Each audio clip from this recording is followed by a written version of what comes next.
Cut!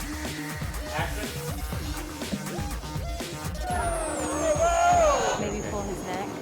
Yeah, let's do that. Something a little more aggressive. Yeah.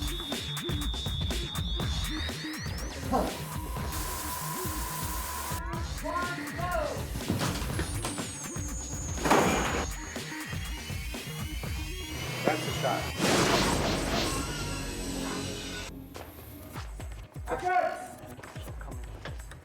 I was presumed dead in Species 2. They told me that they were making a third one. They told me the premise. I'm proud to be part of this. This movie opened so many doors for me, every door, in fact. It was the first film I made. And also, people seem to enjoy it, otherwise they wouldn't be making 3. Action! It's the new beginning for the new species. We have our new species being born from Natasha, our new Sarah species. Sarah is the purest strain of alien yet.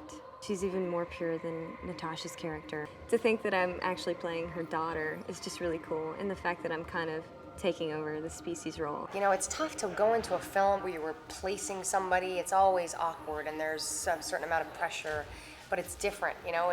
She's playing my daughter, and she has her own take on the character. Basically, we've sort of created the next generation in Species 3, and we have a whole new cast of younger species, newer species, who take over. Since we were at a point where we were starting over generationally, we could really reach down and go for these 23 and 24-year-old actors. The decision was made to make it a little bit, you know, to bring everybody a little bit younger, to give it maybe a little bit more appeal to younger audiences. It's another thing of going against stereotypes of characters, which I think is smart. And I think we've been incredibly lucky. They brought a tremendous intensity and depth to the story. Prosthetic and creature designers have done a superb job. As actors, we've been lucky because we've been able to actually work with you know, the actual monster on set.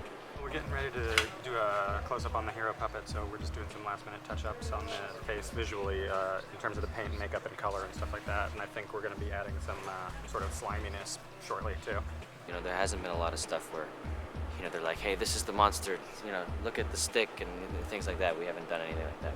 Whether it's smoke tendrils wafting through the air or blood coming out of someone's mouth, they've worked incredibly hard and used their imaginations and really come up with some, I think, some startling creatures.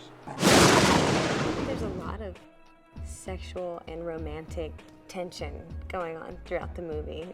I think it makes it more exciting to watch. Basically, JP's character, Hastings, gets us all into trouble. Yeah, it's really my libido that gets us in trouble.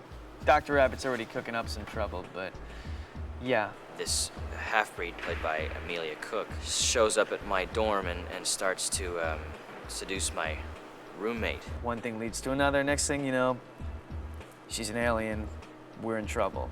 It happens, I'm sure, every weekend on college campuses everywhere. I have to sort of try to figure out what I'm going to do and how I'm going to save the human race, basically. Just another day at the office, I guess. It's happened.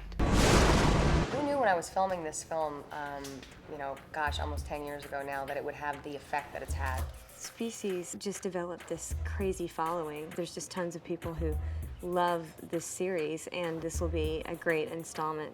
It's going to be scary. There's going to be a lot of action to it. I think it's going to be great. It's funny, it's horrific, it's tension-filled, and I hope it's just good science fiction. Species 3 is about really hot, naked alien babes. Really hot. They're hot.